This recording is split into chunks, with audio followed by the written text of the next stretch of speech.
Civilizations do not vanish suddenly. Erosion begins quietly. In the year 1177 BCE, the world ended. Not with a single explosion, not with one empire falling in a blaze of glory, but with silence, with fire on distant horizons, with abandoned cities and broken trade routes. Within the span of a few decades, the most advanced civilizations of the ancient Mediterranean collapsed. Palaces burned, kings vanished, writing disappeared, entire cultures fell into darkness. For centuries, this moment was buried beneath ash and sand, but archaeology has brought it back to life. And what it reveals is not just the story of destruction, it is the story of the first globalized world and how it unraveled. Long before Rome, long before classical Greece, long before the empires most people recognize, there existed a powerful and interconnected system stretching across the eastern Mediterranean and the Near East. Great kingdoms dominated the landscape. The Hittites ruled Anatolia from their formidable capital. The new kingdom of Egypt projected power deep into the Levant. Mycenaean Greece built fortified citadels across the Aegean. Babylonia maintained influence in Mesopotamia. These were not isolated civilizations. They were partners, rivals, and trading allies in a tightly woven network. Diplomats wrote to one another in Akkadian, the international language of the age. Kings addressed each other as brother. Royal marriages sealed alliances. Ships carried copper from Cyprus, tin from distant lands, grain from the Nile, luxury textiles, glass, ivory, and gold across open waters. Bronze itself, the foundation of their technology, depended on international cooperation. Copper and tin rarely existed together. Remove one link in that chain, and weapons could not be forged, tools could not be made, armies could not be equipped. This was a system built on interdependence. It was humanity's first great experiment in globalization. And like all complex systems, it was fragile. Around 1200 BCE, subtle cracks began to appear. Climate records extracted from tree rings and sediment cores suggest prolonged drought across large parts of the eastern Mediterranean. Harvests likely shrank. Grain became scarcer. Famine may have stalked vulnerable communities. At the same time, earthquakes shook parts of the region. Archaeological layers show collapsed walls and hastily repaired fortifications. Trade routes became unstable. Letters from the period mention food shortages and requests for aid. Something was shifting. Then, in rapid succession, cities began to fall. Let us begin in Anatolia, at the site we now call Troy. By the late Bronze Age, this was a fortified citadel overlooking vital maritime routes between the Aegean and the Black Sea. Archaeologists identify its final prosperous phase as Troy 7A. What they found there is deeply unsettling. Large storage jars were buried into the floors of homes, not in central granaries, but inside domestic spaces. This suggests emergency preparation. Families were storing grain in their own houses, perhaps expecting siege or famine. The city's defenses were reinforced. Houses appear crowded, as though refugees from surrounding regions had moved inside the walls. Life in Troy during these final years felt tense. Overcrowded streets, food carefully rationed, watchmen scanning the horizon, weapons closer at hand. the normal rhythms of trade and agriculture disrupted by uncertainty. Then came destruction. Archaeologists uncovered burn layers, smashed walls, and even human remains left in the debris. Troy did not simply decline, it was violently destroyed. Whether by invading forces, internal conflict, or a combination of pressures, the result was the same. The city that had prepared for catastrophe could not survive it. Further south, along the Levantine coast, stood Ugarit, a wealthy port city in what is now Syria. Unlike Troy, Ugarit was not just a fortified settlement. It was a thriving commercial hub, deeply embedded in international trade. Its warehouses stored goods from across the Mediterranean. Its scribes recorded transactions in multiple languages. Merchants negotiated deals with distant kingdoms. The final days of Ugarit are preserved in clay tablets that were never meant to survive. One desperate letter pleads for assistance as enemy ships approach the coast. Another references cities already burning. The tone is urgent, almost frantic. What makes Ugarit extraordinary is the suddenness of its end. The archives were left in place. Luxury goods remained in homes. There is no evidence of organized evacuation. It appears that the city was struck swiftly and catastrophically. Perhaps its navy was away. Perhaps help never arrived.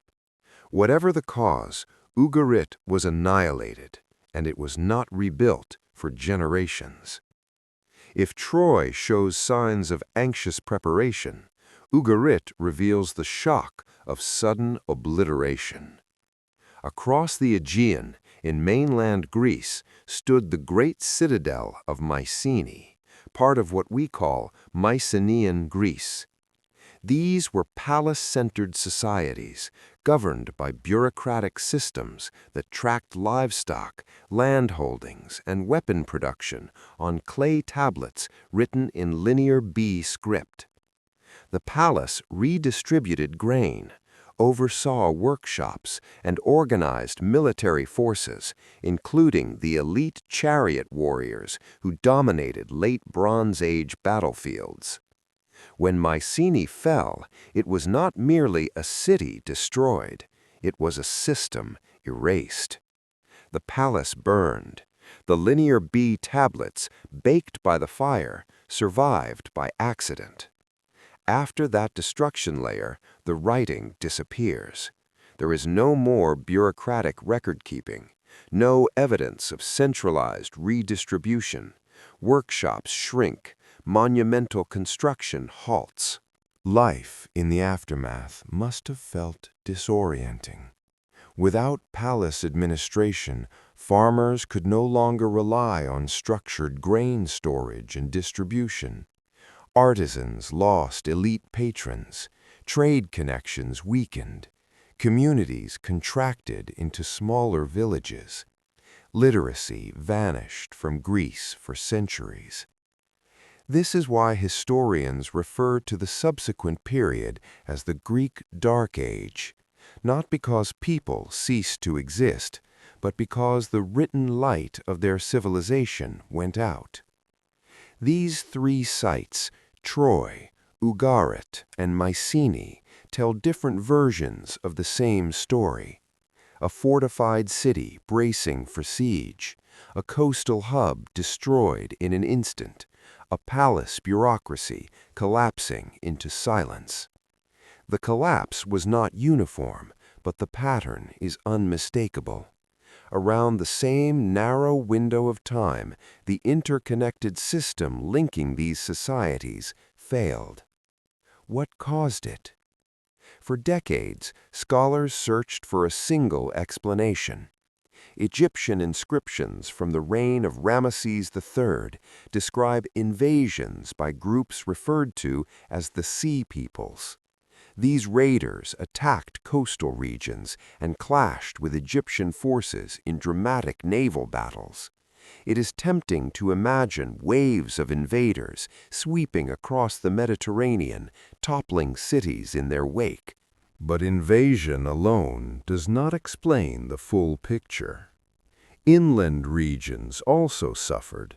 Some cities show evidence of internal decline rather than external assault. Climate stress may have triggered famine, forcing populations to migrate. Earthquakes may have weakened infrastructure. Political rivalries could have intensified under economic strain. Modern scholarship increasingly favors a multi-causal explanation. Historian Eric H. Klein, in his work on the subject, argues that the Late Bronze Age world represented a highly interconnected system. When enough stressors accumulated, drought, migration, rebellion, trade disruption, warfare, the system reached a tipping point. Once critical nodes failed, the rest unraveled in a cascading chain reaction. In such a system, resilience depends on stability across multiple fronts. Remove grain shipments from one region and famine spreads. Interrupt bronze supply chains and armies weaken. Destabilize a trading hub and diplomatic ties falter. The collapse was not a single event. It was a systems failure. What did this mean for ordinary people?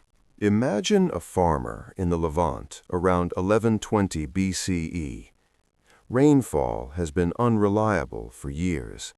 Harvests are smaller. Taxes or grain requisitions from elites may have intensified as authorities struggled to maintain power. Banditry increases along trade routes. Rumors circulate of cities burning along the coast. He wakes before dawn, not to deliver grain to a palace storehouse, but to secure food for his own family. Tools are repaired locally. Bronze is scarce. Iron, once rare, begins to appear more frequently because its ore is more widely available. Trade goods that once arrived by ship no longer come. Life becomes intensely local. In former palace centers, the psychological impact must have been profound. Generations raised under the authority of kings and scribes suddenly found themselves without centralized order. Temples abandoned, archives silent, the memory of diplomatic correspondence and international alliances fading into oral tradition. Yet collapse did not mean extinction. Human societies adapt. In Greece, smaller communities reorganized. Over time, new forms of social structure emerged. In the Levant, maritime traders, ancestors of the Phoenicians, would eventually rebuild long-distance networks. Iron technology spread, reshaping warfare and agriculture. The world that emerged after 1000 BCE was different, leaner, more decentralized. From this transformation would eventually arise classical Greece and the empires that followed. The Late Bronze Age collapse was both an ending and a beginning. It ended palace globalization. It ended chariot-dominated aristocracies. It ended the first great experiment in interconnected Mediterranean diplomacy. But it began a new era defined by resilience, adaptation, and technological change. What makes this story resonate today is not merely its drama, but its structure. 3,000 years ago, civilizations became so interconnected that their survival depended on distant partners.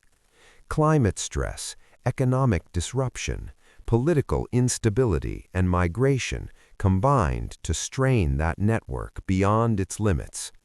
When it failed widely. The ruins of Troy, the silent tablets of Ugarit, and the burned palace of Mycenae stand as archaeological testimony to that fragility. Beneath layers of ash, they preserve the moment when complexity became vulnerability. The year 1177 BCE was not simply a date.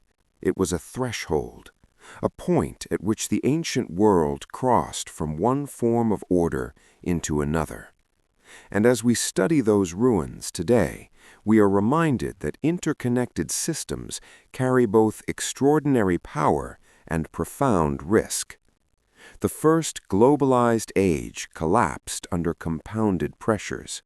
Its story endures, etched in clay tablets and charred stone, whispering across millennia. Civilizations do not fall in a single day. They strain, they fracture, they adapt, and sometimes they transform so completely that the world they once knew disappears. The Late Bronze Age collapse is not just ancient history. It is a meditation on complexity, resilience, and the delicate balance that holds civilizations together.